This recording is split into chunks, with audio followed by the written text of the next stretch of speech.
My daughter-in-law took the gift I gave my son and said, "Cheap trash," and she threw it on the floor right there at Christmas dinner. Her mother laughed and looked at me with contempt. I did not say anything. I just withdrew my investment. I ordered the BMW to be repossessed and told her, "From now on, you are on your own." She went pale in that instant. It was 9:15 at night, December 24th. My house smelled of spiced cider and freshly baked turkey.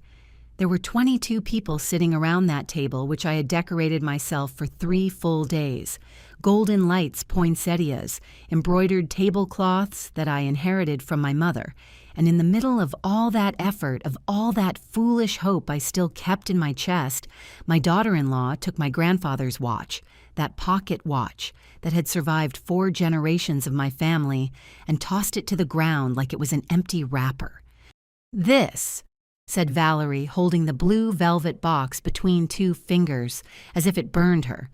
"Seriously, Elise, an old scratched watch." Her voice cut through the air. Conversation stopped. Someone dropped a fork. "It is cheap trash." Those 3 words came out of her mouth so naturally that it took me seconds to process what she had said. Then came the gesture.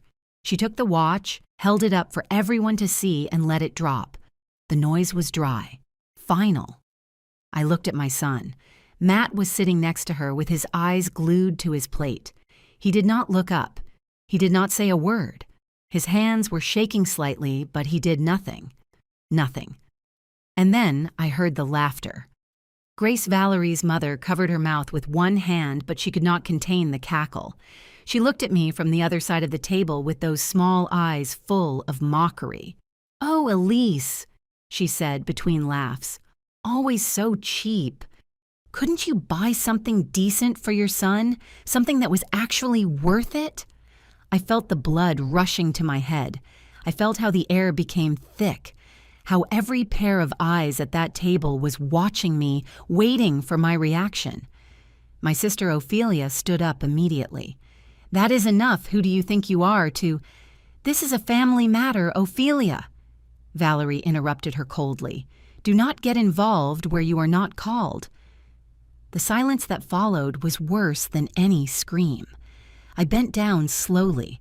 I picked up the watch from the floor. The glass was broken. The face was intact but full of dust. I cleaned it with the napkin I had on my lap and put it in the pocket of my dress. Then I stood up. I did not tremble. I did not cry. Something inside me had broken too, but in a different way, in a definitive way. I took my phone out of the purse hanging on the back of the chair. Everyone was looking at me. Valerie was smiling smugly. Matt still did not look up. I dialed the first number.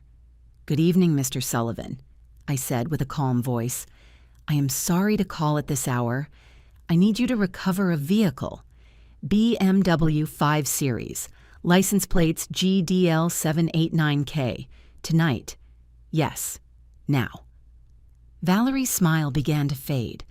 I dialed the second number. "Roger, it is Elise Miller." "Yes. Merry Christmas to you too. I need you to remove Matt Miller from all corporate accounts. Immediately. No, it is not a mistake. Do it now." Valerie stood up. "Wait, what are you doing?" I did not answer her. I dialed the third number. "Phone banking. Good evening. I need to freeze 2 cards in my name, ending in 456 and 8923. Yes, I am sure." "Mom." Matt finally spoke. "You are exaggerating. Valerie was just—" I looked at him. I really looked at him. And I did not recognize the man in front of me. "You had 38 seconds, I told him. 38 seconds while your wife trampled on the memory of your great-grandfather. Of my grandfather. Of the man who taught me everything I know, and you said nothing." My voice did not rise in volume. It was not necessary. Valerie, Matt. I looked at them both. "From this moment on, you are on your own." Valerie let out a nervous laugh. "What does that mean? Are you going to kick us out?" "This is your house, isn't it? We live here too." "You can stay as long as you want," I replied. but you will not receive one more dollar from me." I walked over to where Richard, my lawyer, was sitting next to my sister. I touched his shoulder. "Richard, are you free tomorrow morning?" He nodded, understanding immediately. "I need to update my will." Valerie's face lost all its color, and there in that perfect instant of absolute silence, I knew I had made the best decision of my life. But to understand how I reached that point, to understand why that watch meant my red line, I must tell you the whole story, from the beginning. If this story touched something in your heart, stay until the end, because what comes next is going to leave you speechless. And if you want to keep listening to real stories like this, subscribe to the channel. My name is Elise Miller, and I am 67 years old. I was not born rich. I did not inherit anything easily. Every dollar I have in the bank carries the weight of my cracked hands and my sleepless nights. I grew up in Chicago in a small house behind a hardware store that eternally smelled of fresh paint and machine oil.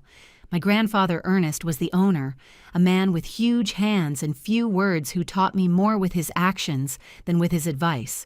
"Elise," he used to tell me while I helped him sort screws into wooden drawers, "honest work will never make you rich overnight, but it will give you something that easy money can never buy: dignity."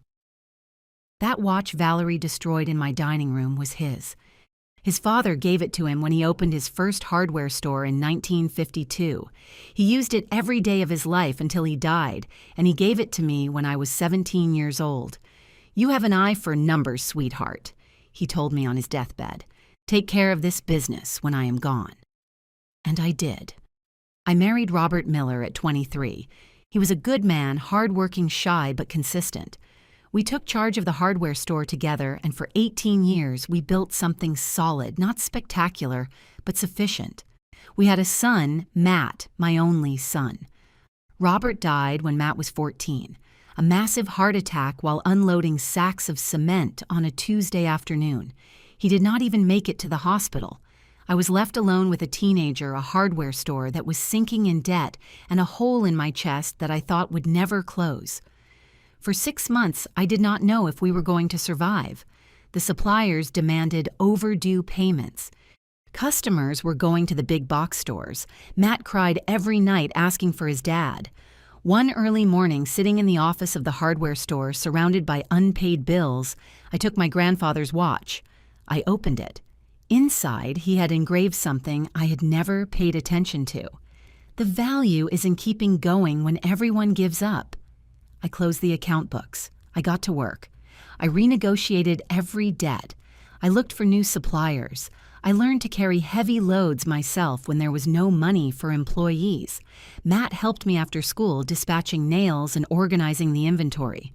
"We are a team, Mom," he would say to me with that smile he inherited from his father. It took us 3 years to get out of the hole, but we did it. By the time Matt turned 25, we no longer had one hardware store. We had 3, one in the city, another in Evanstown, and the third in Naperville. We employed 42 people. We were billing $3 million a year, all built with work, with early mornings, with difficult decisions and sacrifices that no one sees. I never remarried. I never had the time or the desire. My entire life revolved around 2 things: my stores and my son. Matt studied business administration. He was smart, responsible, affectionate. We saw each other every Sunday without fail. We ate pancakes at the house and then reviewed the business numbers together. "Someday all this will be yours, son," I would tell him while turning the pages of the balance sheets. "I do not want it to be mine, Mom," he would answer. "I want it to be ours, always." Those words filled my heart. I believed that nothing could break what we had built together.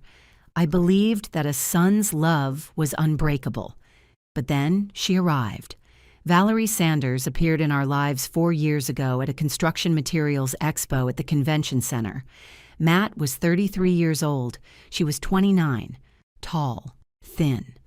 Dark, straight hair, always perfectly styled, expensive clothes, flawless nails, rehearsed smile.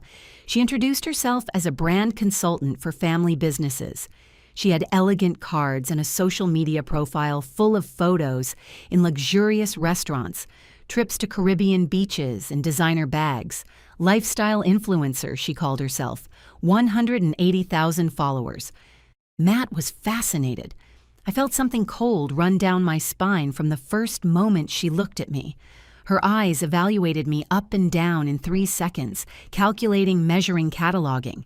She did not like me, and I did not trust her either. But my son was in love, or at least he thought he was. And what he did not know at that moment is that Valerie had not arrived in our lives by chance. She had arrived with a plan. The first 3 months were a perfect performance. Valerie was charming. She smiled at the right moment. She asked questions about the hardware stores with apparent genuine interest.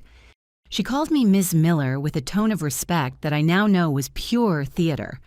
"Your son speaks wonders of you," she would tell me while we drank coffee in my living room. "You must feel very proud of everything you have achieved." And I, like a fool, softened. Matt brought her home every weekend. We had dinner together. She praised my food, although I noticed she barely tasted a bite. She always had some trendy diet, she always had an excuse, but there were things that did not fit. One afternoon, Matt casually mentioned that Valerie lived in an apartment on the Gold Coast, one of the most exclusive areas of the city. Rent $3,000 a month. "And what does she live on exactly?" I asked him that night when she left. "From her social media, Mom, she has sponsorships, collaborations with brands." Brands of what? Clothes, cosmetics, restaurants. I do not know exactly. That vagueness bothered me, so I did what any mother would do. I investigated. Her Instagram profile was flawless. Professional photos, captions in English and Spanish, tags from 5-star hotels and very expensive boutiques. But when I checked carefully, something did not add up. The comments were generic. The likes seemed real, but genuine interactions were scarce. And above all, none of those brands that supposedly sponsored her mentioned her on their own accounts. I asked my niece, Danielle, who works in digital marketing. "Auntie," she told me after reviewing the profile, "this smells like bought followers. Look at the growth patterns. And these photos in hotels.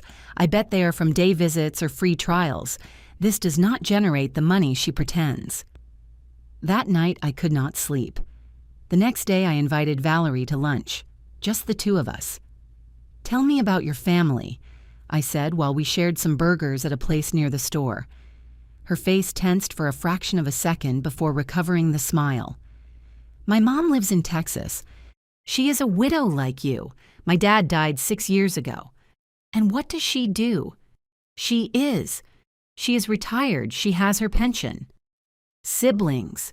"No, I am an only child." "And what did you study?" Another almost imperceptible pause. "Communications at State University." Everything sounded correct, but there was something in the way she answered as if she were reciting a learned script. "Valerie." I told her with as much warmth as I could fake. "I know Matt is very excited about you, and I just want him to be happy." She nodded with those eyes that did not smile even though her mouth did. "But I also want you to know something." I leaned slightly forward. "My son is all I have, and I have worked all my life to give him a future. So I need to be sure that whoever is by his side loves him for who he is, not for what he has." Her expression changed, only for an instant.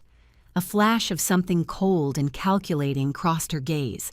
Then she let out a soft laugh, almost sad. "Miss Miller, I understand your concern, really, but I promise you that I love Matt. I am not interested in his money." Liar. I knew it in that moment, but I had no proof, only intuition. That night, I spoke with Matt. "Son, I think you guys should go slower. You barely know her." His reaction took me by surprise. "Why do you always do this?" "Mom," his voice sounded tired, frustrated. "You are never satisfied with anyone. No girlfriend of mine has been enough for you." "That is not true." "Yes, it is. Laura was not educated enough. Patricia was too quiet. And now Valerie. What is she too pretty? too successful. It is not that. It is just that something does not give me a good vibe. Something, he repeated with bitterness, something you cannot explain, just a feeling. Mothers have intuition. No, Mom, mothers overprotect. I am 33 years old. I am not a child anymore. Those words hurt me more than I expected. I just want you to be happy. Then let me live my life.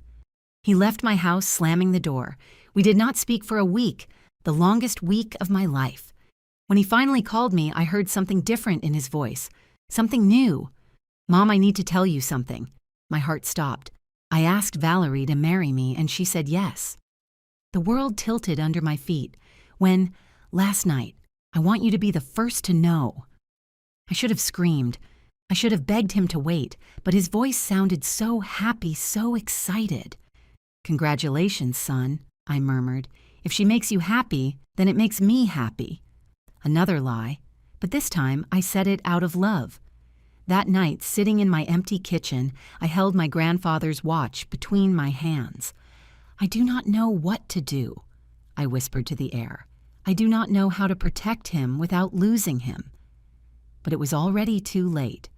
Valerie had won the first battle, and I did not even know we were at war.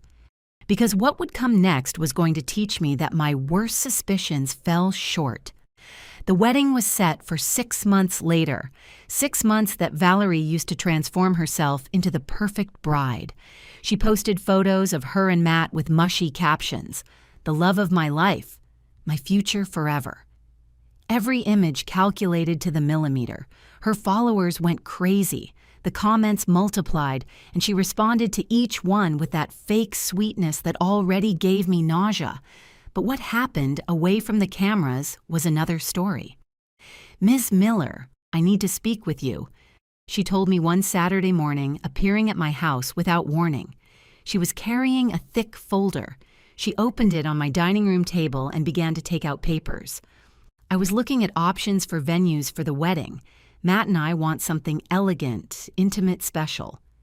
She showed me photos of an estate on the outskirts of the city. Impeccable gardens, fountains, ballrooms with crystal chandeliers. "It is beautiful," I admitted. "The complete package costs $45,000. My breath caught. 45,000. It includes everything. Banquet for 200 guests, premium open bar decoration, live music, a 5-tier cake." She spoke as if she were reading a menu. "Matt says that you wanted to help with the expenses." Yes, of course I want to contribute, but that amount, it is only once in a lifetime, Ms. Miller. Her smile did not reach her eyes. "Besides, you have 3 successful hardware stores. I know you can afford it." There it was, the first direct hit. She did not ask.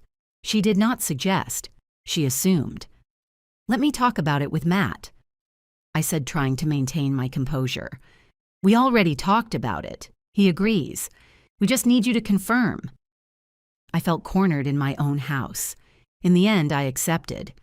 Because refusing meant being the stingy mother-in-law who ruined her only son's wedding. $45,000. Almost everything I had saved that year. The wedding was exactly as Valerie planned it. Perfect for Instagram. Cold in person. I sat in the front row wearing a dress I bought especially for the occasion, watching my son marry a woman that I knew in the bottom of my soul did not love him. During the waltz, Matt looked for me and smiled. A genuine smile. Happy. And I returned the smile, swallowing all my doubts. Because that is what mothers do. They smile even if they are breaking inside. The honeymoon was in Punta Cana. 2 weeks, all paid for by me. Although that was never mentioned in the photos Valerie uploaded to her social media. When they returned, I expected them to look for their own place, an apartment, a house, their space. Instead, one afternoon, Matt arrived with 2 suitcases. "Mom, can we stay with you while we look for something?" Valerie was behind him, smiling. "It will only be a few months," she added. "The real estate market is super expensive right now." We need time to find something worth it. What was I going to say? No. Of course, son, this will always be your house. The months turned into a year, then 2, and staying temporarily transformed into a permanent occupation. Valerie began to change things. First, it was small details, a new vase here, different cushions there. To modernize a little Ms. Miller with all due respect, but your decoration is very traditional. Then it was bigger things. She wanted to paint the living room gray instead of the beige I had chosen. It is more elegant, more contemporary. One day, I arrived from work, and the photo of my wedding with Robert, which had been on the living room wall for 25 years, was no longer there. Where is my photo? I asked, trying to stay calm. I put it away in your room, Ms. Miller. It is just that it makes the room look like a museum. We need more neutral spaces. Museum. She called my history a museum. Matt was there listening to everything. He said nothing. That photo goes back to its place, I said firmly. Valerie sighed dramatically. Whatever you say. But the damage was done. The message was clear. This was no longer my house. It was hers. And then Grace arrived. Valerie's mother appeared one Thursday afternoon with 3 large suitcases. Mom had problems with her landlord in Texas, Valerie explained. They evicted her. She needs to stay with us for a while. They did not even ask me. Grace was a 58-year-old woman, round with a shrill voice and constant opinions. She installed herself in the guest room as if it were a hotel. She never offered to help with anything. She did not cook. She did not clean. She spent her time watching soap operas and criticizing everything I did. Oh, Elise, you still use that blender. Is it that old? Elise, you should change those curtains. They look like they are from the 80s. Why don't you hire someone to help you with the garden? It looks neglected. And Valerie seconded her in everything. They laughed together. They whispered in low voices when I passed by. They looked at me as if I were the intruder in my own house. Matt worked at the hardware stores, but we no longer had those Sunday breakfasts. We no longer reviewed the business numbers together. I am tired, Mom. Valerie and I want to rest on the weekends. Rest, with my money, in my house. Because although Matt still had a salary at the hardware stores, $3,000 a month, that money disappeared like water between fingers. One day, I checked the corporate accounts. Matt had access to a business card for expenses related to the business. The last movements froze my blood. Very expensive restaurants, clothing boutiques, a jewelry store downtown, $6,000 on a bracelet. I confronted him that night. Matt, what is this? They are gifts for Valerie, with the company card. Mom, we are married. What is mine is hers too. But this is not yours. It belongs to the company. It belongs to the hardware stores we built together. Valerie entered the living room at that moment. What is the problem, Ms. Miller? You don't want your son to give details to his wife. The problem is that. The problem, she interrupted me, is that you treat Matt as if he were still a child, as if he needed your permission for everything. Tears instantly welled up in her eyes, a talent she mastered to perfection. I just want you to accept me, to trust me, but you always see me as an enemy. Matt hugged her immediately. Okay, love, calm down. And then he looked at me with reproach. Mom, you need to stop controlling everything. That night, I cried in my room in silence, so no one would hear me because I was losing my son. And the worst thing is that he did not even realize it.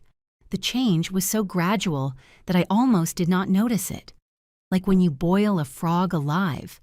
If you turn up the temperature all at once, it jumps. But if you increase it degree by degree, it stays there until it is too late.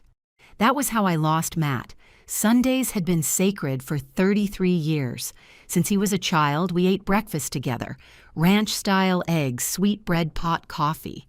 We talked about everything about life, about business, about his dreams. But after the wedding, those Sundays began to be canceled. Mom, Valerie doesn't feel well. Better another day. Mom, we have plans with Valerie's friends. Mom, we need time for us as a couple. At first I understood. They are newlyweds, I thought. It is normal.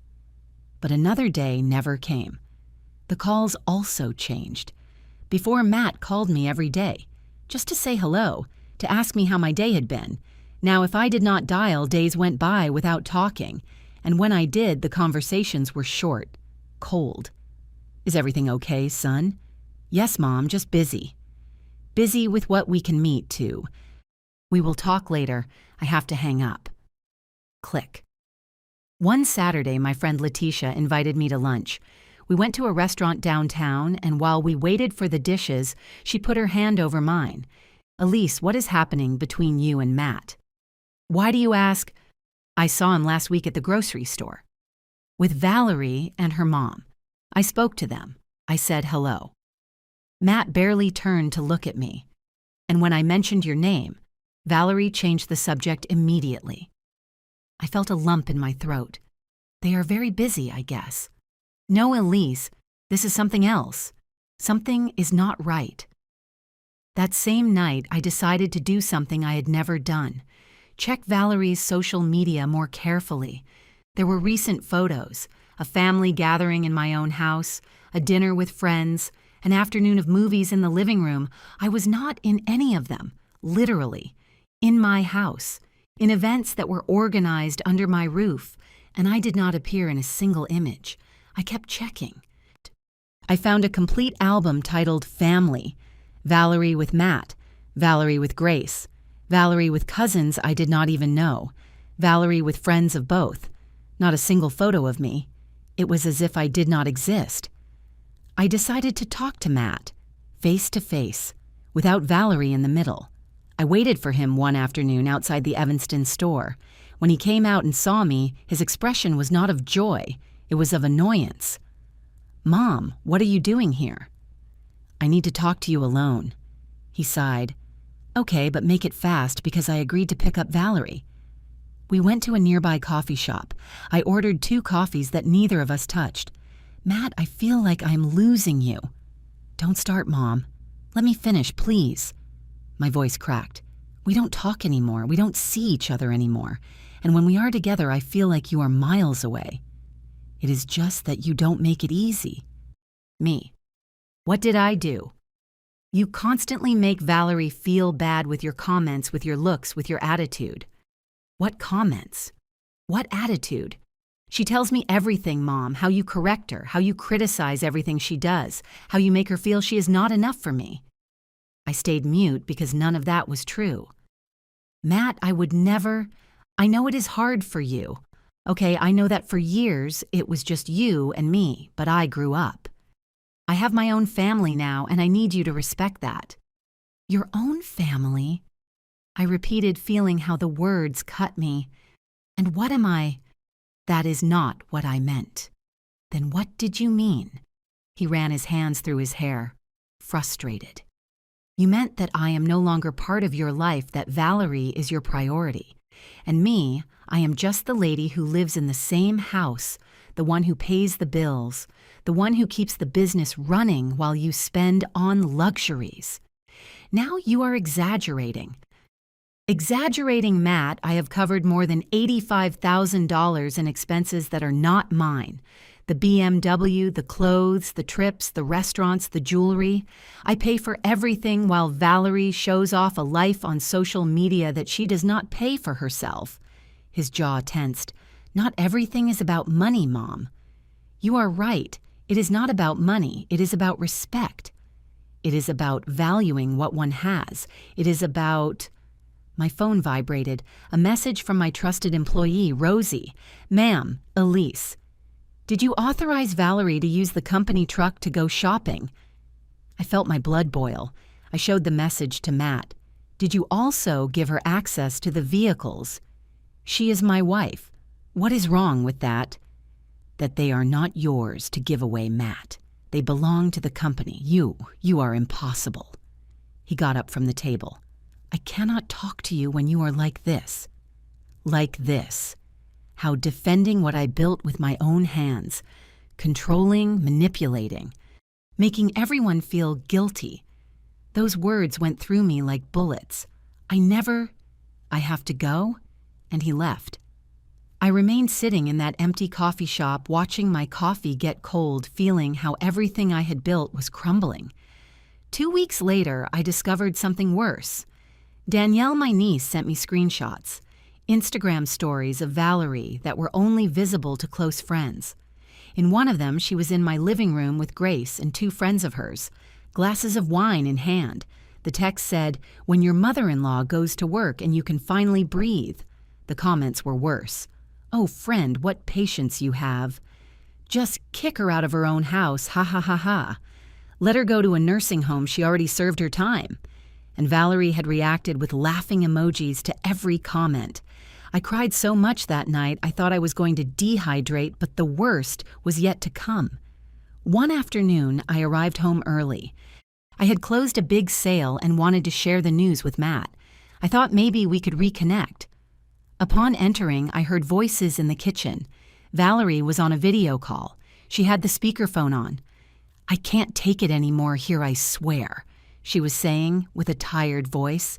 "She is unbearable. All the time watching, all the time with her comments." "And what does Matt say?" asked the voice on the other side. "Matt does what I tell him. I almost have him convinced. In a few months, all this will be ours. We just have to wait a little longer. And if she leaves you out of the will?" Valerie let out a laugh. "She is not going to leave her only son with nothing. And when Matt inherits, I inherit. That is how it works." I stood paralyzed in the hallway. Everything clicked in that moment. Every detail, every manipulation, every fake tear. She never loved me. She never loved Matt. She just wanted what she could get from us. I backed away in silence. I left the house. I got in my car and drove aimlessly for hours. When I finally returned, it was already night. Valerie and Grace were in the living room watching television as if nothing happened. "Good evening, Ms. Miller," Valerie said with that perfect smile. I returned the smile. Because I had learned something from her. I could act too. And while I headed to my room, an idea began to form in my mind. If she could play, I could too. But my rules were going to be very different. November arrived with an unusual cold for Chicago. I kept smiling. I kept being kind. I kept behaving like the naive mother-in-law Valerie thought I was. But inside, something had changed. I was no longer the woman begging for attention. I was no longer the mother desperate to get her son back. I was a businesswoman who had survived the death of her husband, debts-abusive suppliers, 30 years in a market dominated by men. And if life had taught me anything, it was this. Never underestimate a woman who has nothing left to lose. I began to document everything, every unjustified expense, every misuse of company resources, every credit card, every invoice, every bank transfer. I asked my accountant Roger to prepare a detailed report of the last 3 years, confidential, for my eyes only. When he handed me the folder, I had to sit down. $85,000. That was the exact amount I had covered since Valerie entered our lives. The wedding. $45,000. The BMW that Matt drove but that Valerie used as hers. Monthly payments that added up to $16,000. Credit cards, $20,000. Clothes, restaurants, trips, jewelry spa, beauty salons, the rest. And Matt had no idea of the real magnitude because Valerie managed his money. She checked his statements. She controlled every dollar that came in. "To better manage our expenses," she had told him. How convenient. One night, while reviewing those numbers in my office, my sister Ophelia called me. "Elise, are you okay? You seem strange lately." "I am fine." "Liar. I have known you since you were born." "What is going on?" And then, for the first time in months, I broke down. I told her everything. The manipulation, the isolation, the conversation. I heard the numbers I had just discovered. Ophelia remained silent for a moment. "And what are you going to do?" "I don't know yet, but something has to change." "Well, I support you in whatever it is, but be careful, sister. That woman is dangerous. I know. That is why I have to be smarter than her. December arrived, and with it the social pressure of the holidays. Valerie began to talk about the Christmas dinner weeks in advance. This year we should do something big, Ms. Miller. Invite the whole family, my friends too. It would be perfect for my social media. Of course, her social media. Sounds good to me, I said calmly. I will take care of everything. Her surprise was evident. She expected resistance. Really? Of course it will be my Christmas gift for you guys. The following days, I dedicated myself to planning. I hired a catering service. I bought decorations, Christmas lights, a huge tree that reached the ceiling of the living room. I spent $2,000 on that dinner. Valerie supervised everything with a critical eye. These flowers are very simple, Ms. Miller. You should put white roses. The table looks very traditional. It needs a more modern centerpiece. Are you not going to hire a professional photographer? All my friends are going to want photos. I nodded to everything. I smiled. I indulged. Grace also had opinions. Oh, Elise, that tablecloth is very old. Don't you have something more elegant? Are you going to make that dry turkey you made last year? You should order one from those fancy restaurants. I ignored them. I continued with my plans. But there was something more important than the dinner. The gift. I had thought a lot about what to give Matt. It needed to be something meaningful, something that communicated everything I could not say with words. One afternoon, I opened the safe in my bedroom. There, wrapped in navy blue velvet, was my grandfather's watch. I had put it away after Robert's death. It was too painful to see it, too many memories. I took it out carefully. I cleaned it with a soft cloth. The metal shone under the light. On the back was still the inscription my great-grandfather had ordered, engraved in 1952. The value is in keeping going when everyone gives up. I opened the watch. Inside, my grandfather had pasted a tiny photo. He and my grandmother the day they opened the first hardware store. Young, smiling, full of hope. I ran my finger over the glass and tears fell without permission.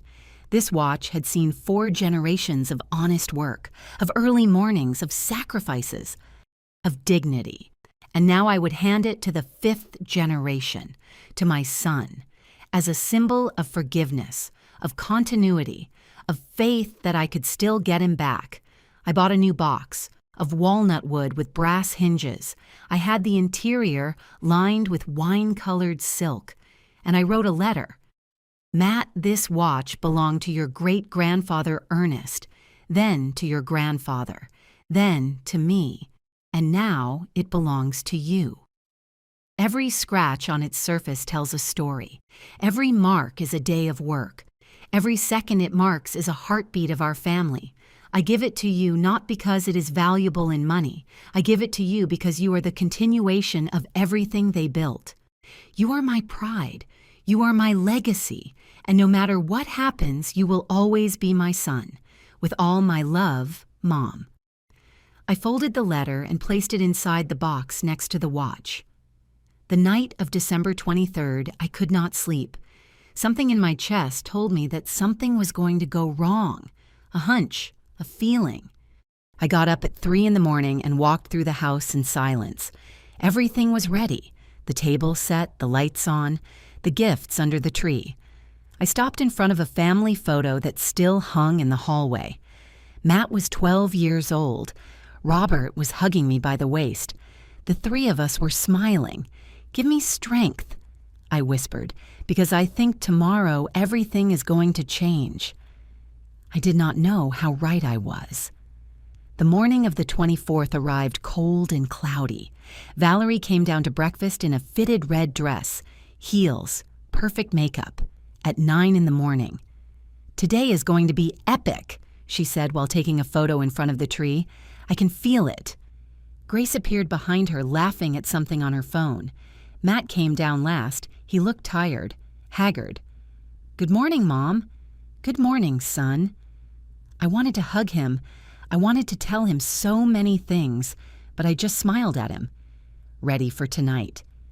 He nodded vaguely.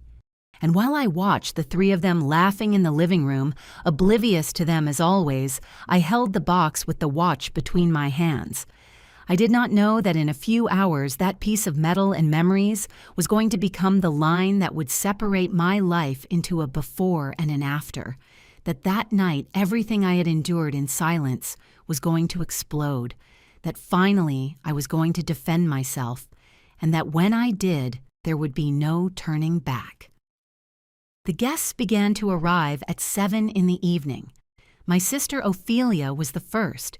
She brought her husband Richard and my nieces Danielle and Camilla. She hugged me tight at the door. "Are you sure about this?" she whispered in my ear. "There is no turning back now," I replied. My cousins arrived. My friends, close family friends, acquaintances from the business. In total, 22 people filled my house with laughter and hugs. Valerie was in her element. She posed for photos. She hugged every guest as if they were lifelong friends, even though she barely knew some of them. Her phone kept buzzing with notifications.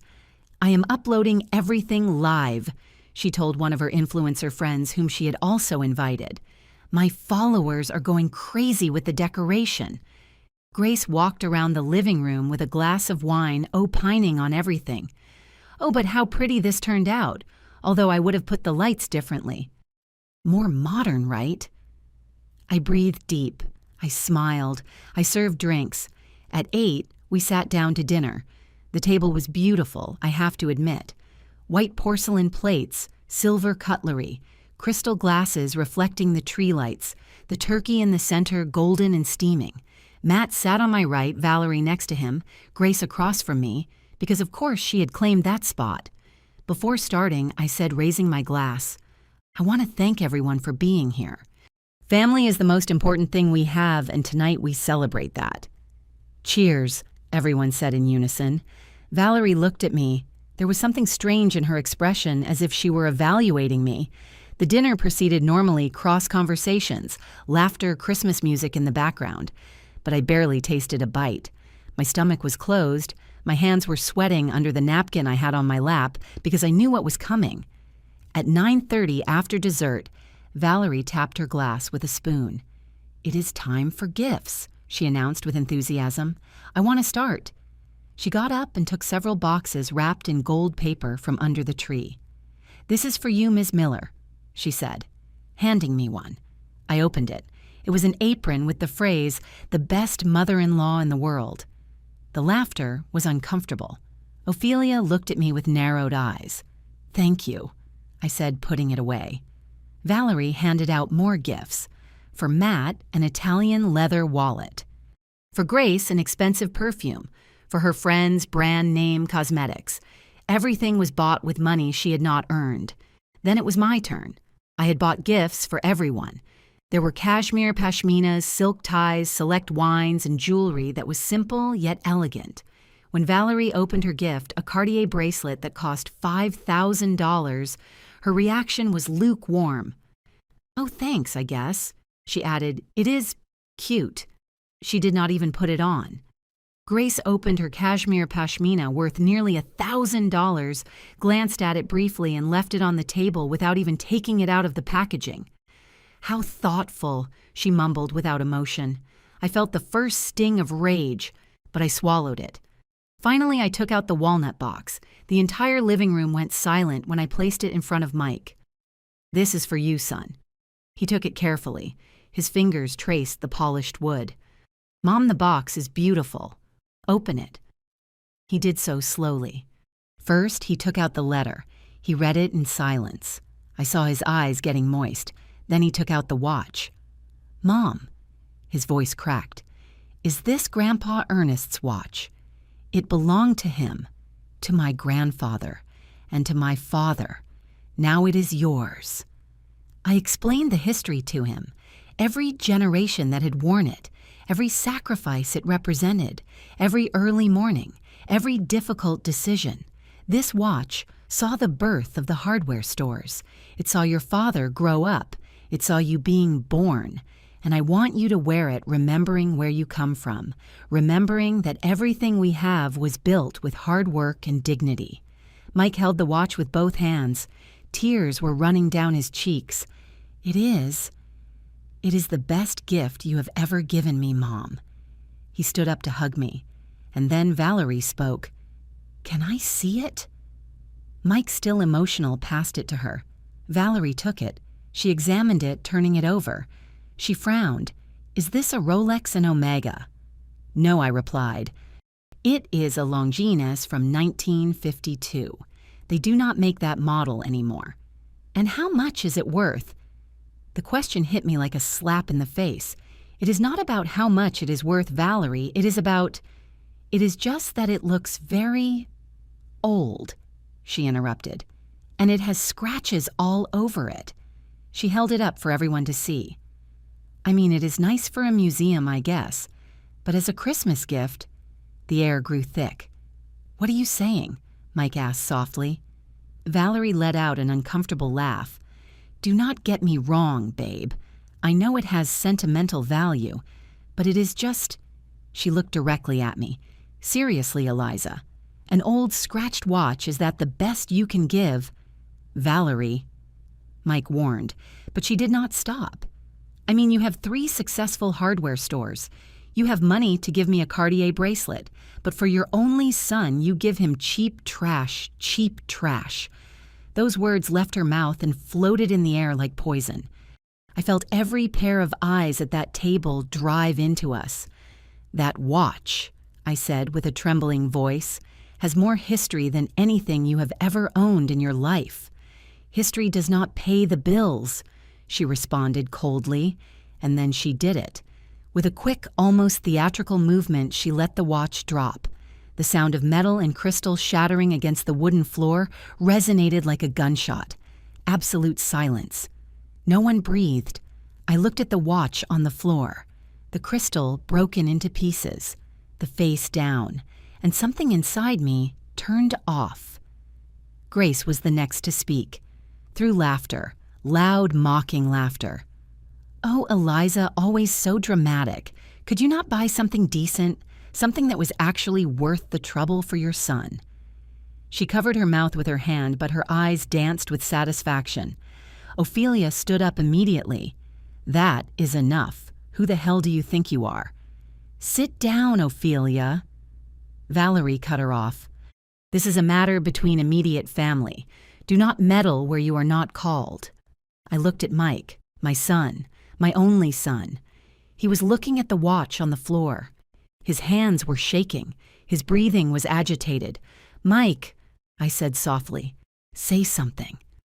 He looked up. He looked at me. Then he looked at Valerie. He opened his mouth, and he said nothing. 38 seconds. I counted them mentally. 38 seconds of silence while his wife had just destroyed his grandfather's memory, and he said absolutely nothing. I stood up from the chair with a calm I did not know I possessed. I bent down. I picked up the watch from the floor with care. I cleaned it with my napkin. I put it in the pocket of my dress. Then I took out my phone, and there in front of 22 witnesses, I made the calls that would change everything. Decision and immediate execution. Justice begins. My fingers did not tremble when I unlocked the phone. The adrenaline ran through my veins like liquid fire, but my mind was clear, crystal clear, more awake than it had been in 3 years. I dialed the first number. Mr. Sullivan, the manager of the BMW agency where I had bought the car, answered on the second ring.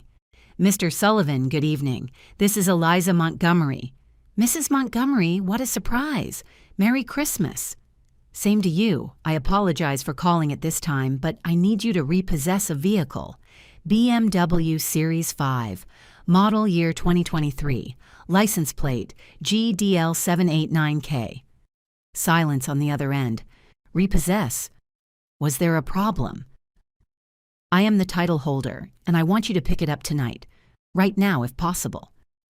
"Mrs. Montgomery, it is Christmas Eve." "I will pay you triple the towing rate, but I want that vehicle off my property in less than an hour." "Understood. I am sending the unit immediately." Valerie had stopped smiling. Her face was beginning to turn pale. "Wait." What are you doing? I did not answer her. I dialed the second number. Roger, my accountant, answered with Christmas music in the background. Eliza, is everything okay? Roger, I need you to log into the system right now. Remove Mike Montgomery from all corporate accounts. All of them. Business cards, online banking access, authorized signatures. Everything. Now, Eliza, I am with my family. It is urgent, please. I heard a sigh. Then the sound of footsteps moving away from the noise. Give me 2 minutes. Thank you. Mike finally reacted. Mom, what are you doing? This is an exaggeration. I looked at him, and in that moment I did not see my son. I saw a stranger. Exaggeration. Your wife just threw your great-grandfather's watch on the floor. Your great-grandfather, and you said nothing. I was in shock. I did not know. You had 38 seconds, Mike. I counted them. 38 seconds to defend your family's memory, to defend your mother. And you chose silence. I dialed the third number. Telephone banking. Good evening. Eliza Montgomery speaking. Client number 4678829B. Good evening, Mrs. Montgomery. How can we help you? I need to freeze 2 credit cards additional to my account, ending in 4056 and 8193. Freeze or cancel? I looked Valerie straight in the eye. Cancel. You cannot do this. Valerie screamed, standing up from the table. Mike, say something. Do something. Understood, ma'am. The cards will be canceled immediately. Anything else? That is all, thank you. I hung up. The dining room was in sepulchral silence. Only the Christmas music could be heard playing from the living room, oblivious to the earthquake I had just unleashed. I walked toward where Robert, my lawyer, was. I had invited him specifically because I knew I would need him. Robert. He nodded, understanding perfectly what was coming. Tomorrow at 9 in my office. I will be there. Perfect. I need to update my will. Valerie's face lost every trace of color. Even her perfectly applied makeup could not hide the paleness covering her cheeks. No, you cannot. I cannot what? I turned toward her. I cannot decide what to do with my money, with my estate, with the companies that I built. You are a bitter, manipulative old woman. She spat the words. All of this is because you have never accepted me, because you cannot stand that Mike loves me more than you. Love you. I let out a dry laugh. Valerie, you do not love Mike. You have never loved him. That is not true. I took out my phone again. I searched my voice notes. I found the recording I had made 3 weeks ago, that conversation I had heard when I came home early. I pressed play. Valerie's voice filled the dining room. I cannot stand it here anymore, I swear.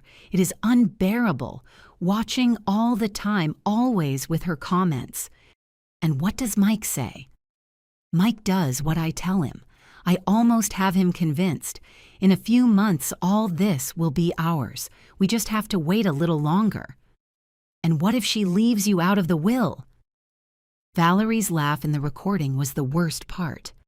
She is not going to leave her only son with nothing. And when Mike inherits, I inherit. That is how it works. I stopped the recording. The silence that followed was deafening. Mike was looking at me with eyes wide open, as if he had just woken up from a dream. When his voice was barely a whisper. 3 weeks ago, I came home early from work. Were you at the hardware store? Your wife was on a video call with some friend, with the speaker on. Valerie tried to compose herself. That is out of context. I was out of context. Ophelia interrupted her, unable to contain herself anymore. What context justifies you saying that you are just waiting for my sister to die so you can keep everything? Grace also stood up. You people do not understand anything. Eliza has more money than she needs. Why can she not share it with her own family? Because Valerie is not my family, I said with a firm voice. She is an opportunist who saw an opening and took it. I took out the folder I had prepared. the one I had kept in the sideboard drawer days ago, waiting for the right moment. I opened it in front of everyone. In the last 3 years, I began to read, I have covered expenses for $85,000. Everything is documented here. Every restaurant, every trip, every piece of clothing, every jewel. The BMW, $16,000 in payments. The wedding, $40,000. Credit cards, $20,000. I passed the papers to Mike. This is what your wife has spent. This is what I have paid while she shows off a life of luxury on social media that she cannot afford. Mike reviewed the papers with trembling hands, page after page. His face went from shock to disbelief to rage. Valerie, is this true? Babe, I can explain. Is it true? She took a step back. Then she looked at her mother, then at me, and then she did the only thing she knew how to do. Cry. It is just that you never say no to me. Whenever I want something, you buy it. I thought that was part of being married to you. Part of being married. Mike let the papers fall. Spending $85,000 is part of being married. At that moment, the doorbell rang. It was the tow truck. Valerie ran to the window. She saw the driver getting out, checking the BMW parked in the driveway. No, not that car. She ran out toward the street, in heels, screaming. Some guests peeked out the windows. Others preferred to look away, uncomfortable. I stayed in my place, observing. Mike let himself fall into his chair, his head between his hands. "Who are you?" he whispered. "Who are you really?" And I, with the broken watch still in my pocket, replied, "I am the woman who just recovered her dignity." Outside, Valerie was screaming while the tow truck lifted the BMW, and I felt for the first time in 3 years that I could breathe. The tow truck took the BMW at 11:15 at night. Valerie came back into the house barefoot. She had broken a heel running down the street. Her perfect makeup was now a disaster of runny mascara and smeared lipstick. "You are a witch!" She spat the words at me. "A bitter old woman who cannot stand seeing her son happy." "Valerie, that is enough," Mike said with a tired voice. "That is enough. You stop it. You're a coward. You should have defended me. You should have put her in her place." "Defend you from what? From the truth." She looked at him with contempt. "You are a mama's boy. You always have been. I thought I could change you, but you are pathetic." The words fell like stones. Mike stood up slowly, and in his gaze I saw something I had not seen in 3 years. Clarity. "I think you should go to sleep. We will talk tomorrow." "There is nothing to talk about. Either you support me or nothing, Valerie. Go to sleep." She went up the stairs, stomping with Grace following her while muttering insults I did not manage to hear. The guests began to say goodbye. Uncomfortable hugs, words of support whispered. "You did the right thing," my friend Leslie told me on her way out. "That woman deserved this and more," added my cousin Fred. Ophelia was the last to leave. "Do you want me to stay?" "No, I need to process this alone." "Are you sure?" I nodded. She hugged me tight. "I love you, sister, and I am proud of you." When everyone was gone, I picked up the dishes, put away the food, cleaned the table. Mike helped me in silence. We did not speak. We just worked side by side as we used to do when he was a boy. At 1 a.m, we finally sat in the kitchen with hot coffee. "I am sorry, Mom." "Why are you sorry?" "For everything. For not seeing you, for not listening to you, for allowing you to be disrespected in your own house." His eyes were red swollen. "Mike, no, let me speak, please." He took a deep breath. I knew, deep down, I knew something was not right. But it was easier to ignore it. It was easier to blame you than to face the truth. And what is the truth? That I married someone I do not know. That I let myself be blinded by, I do not know, by her beauty, by the way she made me feel important, by the life she projected on social media. Social media is not real life, son. I know that now. He took a sip of coffee. When I saw those numbers, $85,000, I had no idea. I thought we were spending a normal amount. I thought we were sharing expenses. She was lying to me. She was manipulating me. The correction was important, and I let her because it was more comfortable not to ask. I put my hand on his. Love is not comfortable, Mike. True love challenges you. It makes you better. It does not empty you. He cried then, like I had not seen him cry since his father's death, and I cried with him. The following days were controlled chaos. On the morning of the 25th, Valerie came down for breakfast as if nothing had happened. "Good morning," she said with a forced smile. Mike and I were seated at the table. "Good morning," he replied dryly. She poured herself coffee, opened the refrigerator, took out her usual imported Greek yogurt. Then she took out her phone. She tried to order an Uber. "Why is my payment method not working?" Silence. "Mike, your card is not working either." "There are no more cards, Valerie." "What? My mom canceled them. Did you not listen last night?" I saw panic cross her face. She logged into her banking app. She checked. She checked again. And how am I supposed to get around? "Public transportation," I suggested, drinking my coffee. "Like millions of people in this city." She glared at me. That afternoon, Valerie went out with her friends, or at least she tried to.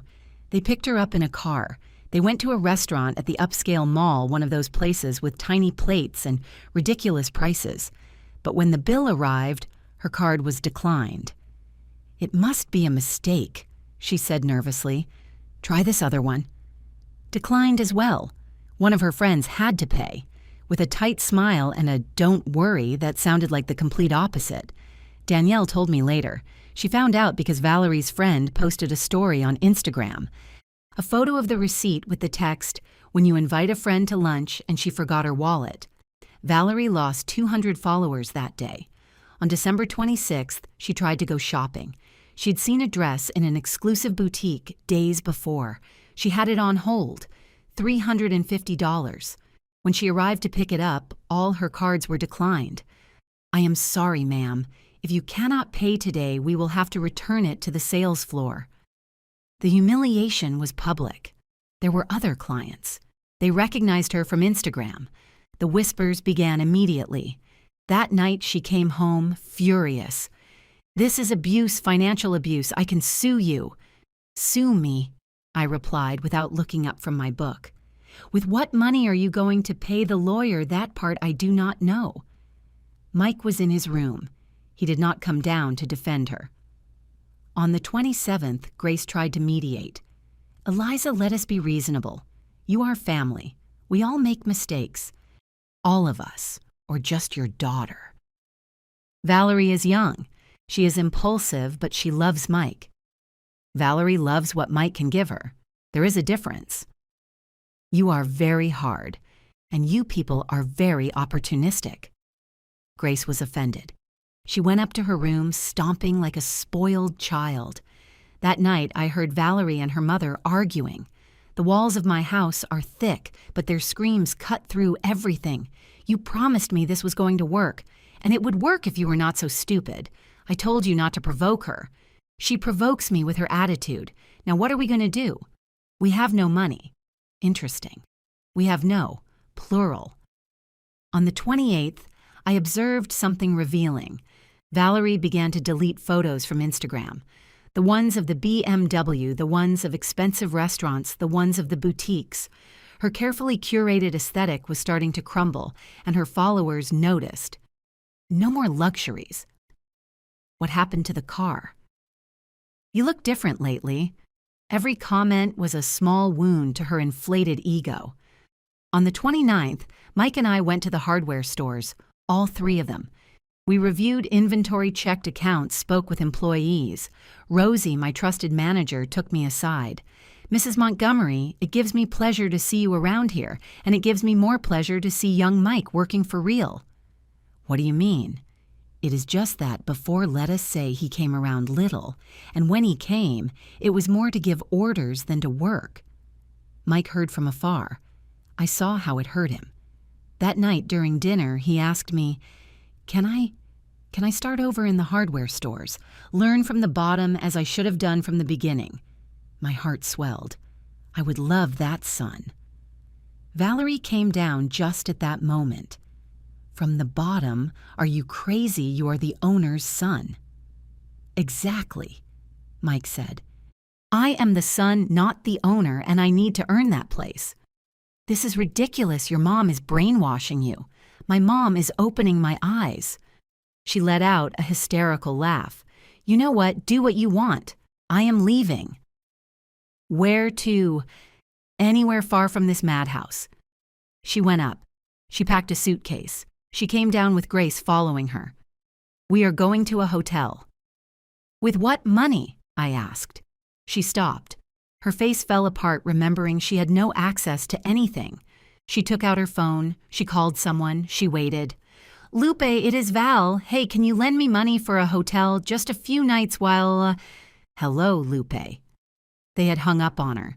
She tried another contact, and another, and another. No one answered. Finally humiliated, she went back up the stairs, and I knew with absolute certainty that the fall was just beginning. January arrived with a dry cold that cut the skin. Valerie and Grace were still in my house. Not because they wanted to, but because they had no alternative. The silence between us was dense. We ate at different times. They locked themselves in their room most of the day. I continued with my routine as if they did not exist, and it worked. Mike had started working at the downtown hardware store, the oldest location, the smallest one where my grandfather had started it all.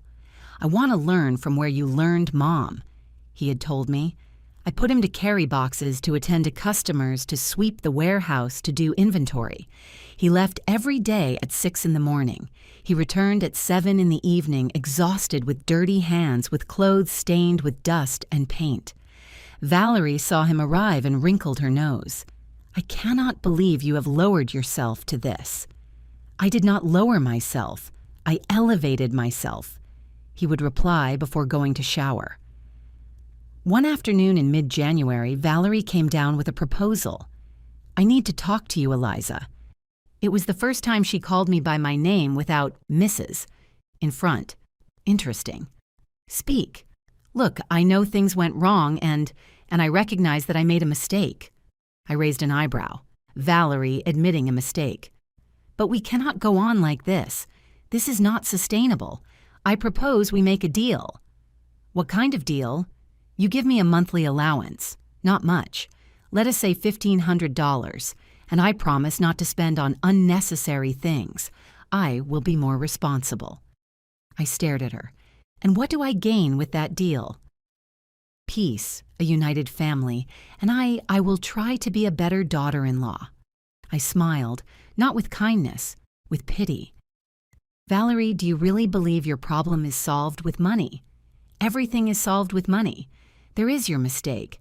Money does not buy character. It does not buy humility. It does not buy true love. Then what do you want from me? Nothing. I do not want anything from you. She stood there processing my words. And I am supposed to live with nothing, like a homeless person. You are supposed to live like the majority of people, working, earning your own money. I work. I have my Instagram. Instagram is not work when your followers were bought and your sponsorships are lies. Her face turned red. How do you know that? Because I investigated it 3 years ago, and everything was fake, like you. She left the kitchen in a fury.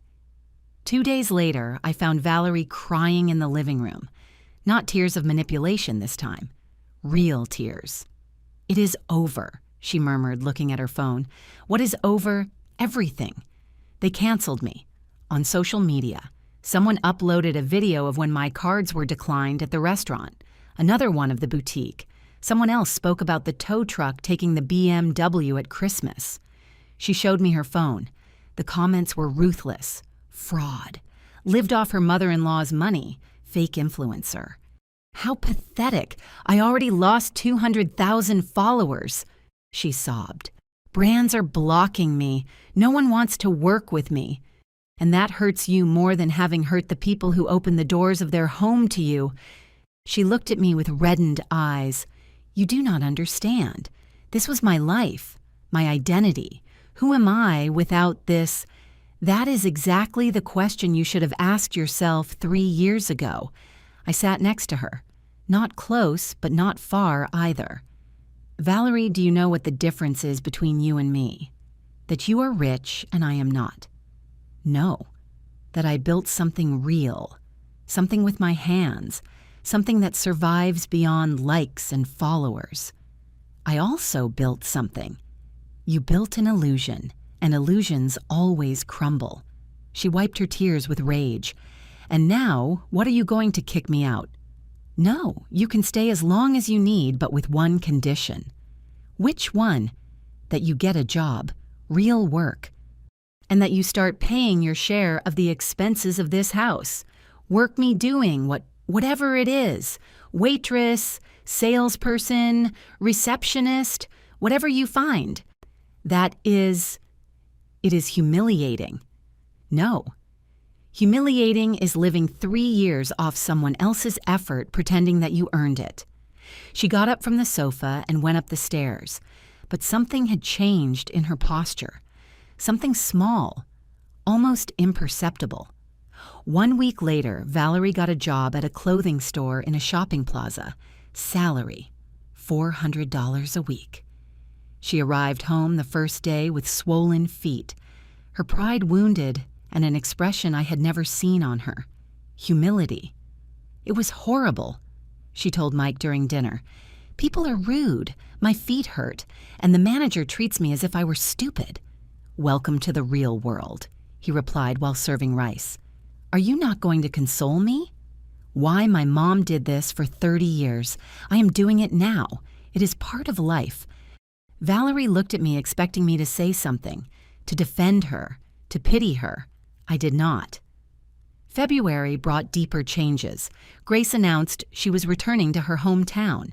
Her pension had arrived and she had found a cheap room to rent. "I cannot stand this tension anymore," she told me the day she left. "But I hope you know that you ruined my daughter's marriage." "I did not ruin anything. I just stopped sustaining a lie." She left without saying goodbye. Valerie was left more alone, quieter, more present. She began to do things she had never done: wash her dishes, clean her room, buy her own things with her own money. One afternoon, I found her in the kitchen trying to cook. "What are you doing?" "Pasta. Well, trying to. I do not know if it turned out okay." I tasted a bite. It was bland, but it was edible. "It is okay for your first time." Something resembling a smile crossed her face. "My mom never taught me to cook. We always ordered food or went out to eat." "It is never too late to learn." Those were the first kind words I directed at her in months. March brought the conversation we had all been avoiding. Mike and Valerie spoke, alone, for hours. When they came out of the room, both had red eyes. "Mom," Mike said. Valerie and I decided to separate. I did not feel triumph. I felt relief. "Are you sure?" "Yes," Valerie responded. Her voice was different, more mature. "I married Mike for the wrong reasons, and he deserves someone who loves him for who he is, not for what he has. And what will you do? I'm going to move in with a coworker. We will share expenses, and I am going to rebuild myself, the real person I should have been from the beginning." 2 weeks later, Valerie moved out. There was no drama, no screaming, only awkward hugs and words of farewell that sounded like silent apologies. When her Uber drove away, Mike and I stood by the driveway. "How do you feel, my son?" "Free, sad, but free." "That is good." "Is it?" "Yes. Freedom always hurts at the beginning, but later, it is the best thing that can happen to us." 6 months passed. Mike continued working at the hardware stores. Now he was already manager of the downtown location. He had earned the respect of the employees, the respect of the customers, and his own self-respect. I had started traveling. Small trips with Ophelia and my friends, to wine country, to the coast, to places I always wanted to see but never had time for. And one afternoon in September, Mike appeared at my house with something in his hands, the watch. I had it repaired, Mom. New crystal, complete cleaning. They even serviced the mechanism. I opened it. It worked perfectly. The constant ticking filled the silence. I have been wearing it every day, he said with a trembling voice, to remember, to never forget what I lost when I stopped valuing what I had. Tears ran down my face. Can I keep it? It is already yours, my son. It always was. We hugged, and in that hug, 3 years of pain healed. One Sunday in October, Mike and I resumed our tradition, breakfast at home, special Sunday breakfast, pastries from Old Man Joe's bakery, coffee prepared just how my grandmother taught me. Do you know what is the most ironic thing of all? He told me while spreading butter on a roll. Valerie taught me something important without meaning to. What is that? That true love does not ask you to give up who you are. It helps you be a better version of yourself. I smiled. That is an expensive lesson, my son. $85,000 expensive. He laughed, a genuine laugh that I had not heard since before his wedding. But it was worth every penny because it brought me back home, back to myself. That afternoon, while we were reviewing the hardware store books in my office, my phone vibrated. It was a message from Danielle. Auntie, look at this. It was a screenshot from Instagram, Valerie's profile. It was no longer a luxury influencer account. Now it was called Valerie Under Construction. The profile photo showed her without makeup hair tied back a shy but real smile. And her last post read, 1 year ago, I lost everything. My credibility, my marriage, my fake identity. It was the best thing that could have happened to me. Today I work in retail. I earn little. I live in a small apartment, and for the first time in my life, I sleep peacefully. Because what I have is mine, I earned it, and no one can take it away from me. To all those who still follow me looking for fake glamour, this is not that space. But if you are looking for honesty and real growth, welcome, we are learning together. It had 3,000 likes, and the comments were surprisingly positive. This is what I needed to see. Thanks for your honesty. Truly inspiring. I showed the phone to Mike. He read in silence. Then he nodded. I am happy for her, really. Do you miss her? I miss what I thought she was, but I do not miss the lie. He closed the accounting book and looked directly at me. Mom, there is something I need to tell you. Tell me. Forgive me. For everything. For making you feel like you were not enough. For allowing you to be disrespected. For choosing a fantasy over reality. I took his hand. I already forgave you, son, the day you picked that watch up from the floor and decided to repair it. But I need you to hear it from my lips. I was wrong. Terribly. And if I could turn back time, we cannot turn back time. We can only honor it by doing things better from here on out. He cried then. Tears of liberation, of healing, and I cried with him. Not out of pain this time, but of hope. November brought an unexpected surprise. Rosie called me on a Tuesday afternoon. Mrs. Montgomery, there is someone here asking for you. Who, she says she is Valerie. My heart skipped a beat. When I arrived at the Northside hardware store, I found her waiting in the reception area. She looked different, no excessive makeup. Simple clothes, jeans and a white blouse, comfortable shoes. But the most different thing was her expression. There was no longer arrogance, only nervousness. Eliza, thank you for seeing me. What do you need? She took a deep breath. I came to ask for your forgiveness. I know I have no right. I know there are no words that can erase what I did, but I needed to tell you in person. I waited in silence. I was terrible to you. I treated you as if you were a walking bank, as if your only purpose was to finance my fantasy life. And the worst part, The worst part is that I convinced Mike that you were the problem when it was always me. Her voice cracked. I threw your grandfather's watch on the floor. I destroyed something priceless. And I cannot return it to you. I cannot repair that moment. Mike repaired it. The watch works perfectly. He did. A tear rolled down her cheek. I am glad, but I know there are things that cannot be repaired. Why did you come, Valerie? What do you really want? Nothing. I do not want anything. I just needed to look you in the eyes and tell you that you were right about everything, and that if I could turn back time, I would do everything differently. We stood there in the middle of the hardware store my grandfather built with his hands. Do you know what I learned in these months? She told me. That respect is not demanded, it is earned. That dignity does not come from what you have, but from who you are. And that true love is not what you can get out of someone, but what you are willing to give without expecting anything in return. Those are important lessons. I learned them from you, watching you, even though I never wanted to see you. She sighed. I do not expect you to forgive me. I just wanted you to know that your words, your example, saved my life, because I was dying inside pretending to be someone I was not. I looked at her.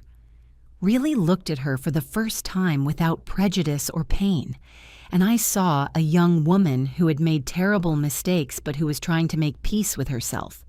I forgive you, Valerie. Her eyes opened with surprise. Really? Really? Because holding a grudge only hurts me, and I have already wasted enough energy on this situation. Thank you. Thank you, Eliza. She turned to leave, then she stopped. One last thing. Mike is a good man, and when he finds someone who truly deserves him, he is going to be very happy. I was never that person, but I am learning to be better for myself. That is all that matters. She left the hardware store. I watched her walk away down the street lighter, more real, and I also felt lighter. December arrived again 1 year after that Christmas that changed everything. This time I organized a small dinner, just Ophelia, her family, and Mike. When we sat at the table, I raised my glass. I want to propose a toast. I said, to second chances to recovered dignity and to learning that the most important love is self-love. Cheers, everyone said. Mike took something out of his pocket, the watch. Mom, I want to give this back to you. Why, it is yours. I know, but I want you to keep it until I have children, until I can pass it on to someone being the man my great-grandfather would have wanted me to be. I am still learning. I am still growing. My heart expanded in my chest. Are you sure? Completely. And when the moment comes, I will hand it over with the same letter you wrote me because those words saved me. I took the watch in my hands. Tick-tock, tick-tock, the sound of 4 generations, soon to be 5. That night, after everyone left, I sat on the porch with a cup of hot chocolate. The Christmas lights twinkled softly. The city breathed with that special rhythm that only December has. And I thought about everything I had lived through, the pain, the betrayal, the humiliation, but also the strength I found when I thought I had nothing left, the dignity I recovered when I set boundaries, the peace I felt when I stopped chasing the love of those who did not know how to value it. I took the watch out of my pocket. I opened it. The photo of my grandparents smiled at me from inside. I did it, I whispered to them. I survived, and more than that, I blossomed. Because that is the truth I learned the hard way. You can give everything for love. You can sacrifice yourself. You can be generous to the point of exhaustion, but never, never should you allow them to take away your dignity. Because true wealth is not in what you possess. It is in what you do not allow them to take away. And I had recovered the most valuable thing, my self-respect. I closed the watch. The tick-tock resonated in the silent night, and I smiled. Because finally, after so much time, I was at peace. And you listening to me from wherever you are, have you ever had to set boundaries when everyone expected you to keep giving everything? Have you had to choose your dignity over the love of someone who did not value you? Leave me your answer in the comments. Tell me your story. And write what state or country you are listening to me from. Because these stories are not just mine, they are ours. And by sharing them, we remind each other that we are not alone, that we are stronger than we believe, and that it is never too late to recover what belongs to us. Hit like if this story touched your heart. Share it with someone who needs to hear it, and subscribe for more real-life stories. Because as long as there are women willing to get up after falling, there will always be hope. Until the next story, and remember, your dignity is not negotiable. Never.